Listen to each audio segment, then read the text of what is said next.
Hello, can you hear the birds singing? Oh my goodness, I'm in the Alps recording a short series of videos for midlife women on stress and the way that stress in our 21st century, which we can't avoid, by the way, affects us, our bodies and our minds, affects us holistically moving into our later years.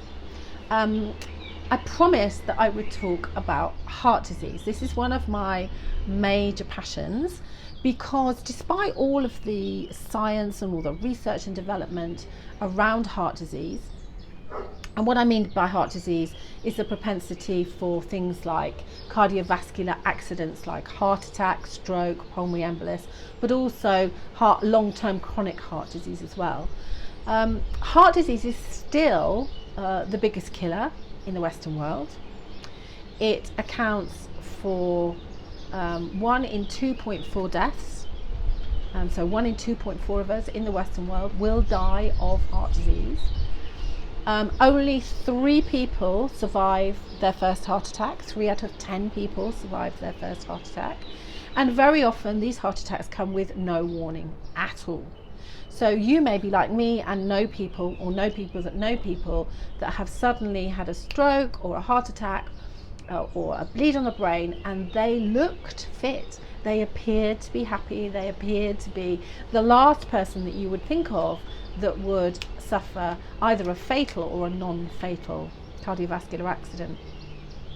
I was with my young hairdresser not so long ago, and she was telling me that one Saturday afternoon she went home to visit her mother and found her on the kitchen floor who had suffered a devastating stroke.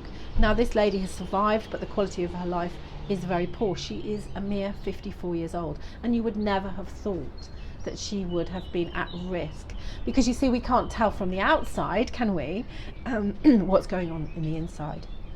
But what we do know is that stress has a major impact on your risk of heart disease.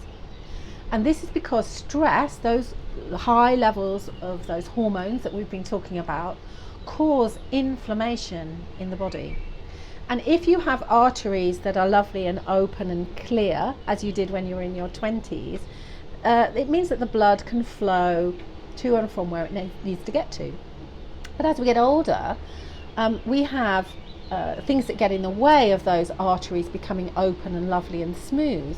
So we have cholesterol build-up and plaque build-up and calcium build-up.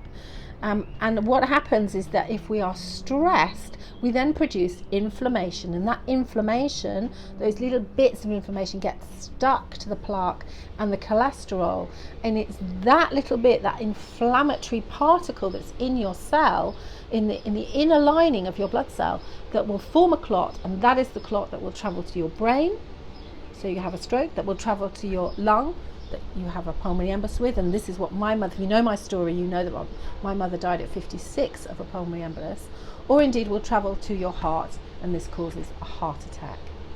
So reducing your stress levels is super important. And ladies, did you know, after your menopause, so post-menopausal, you are at risk of heart attack slightly more than men. So the risk goes up to 54% for women and 48% for men.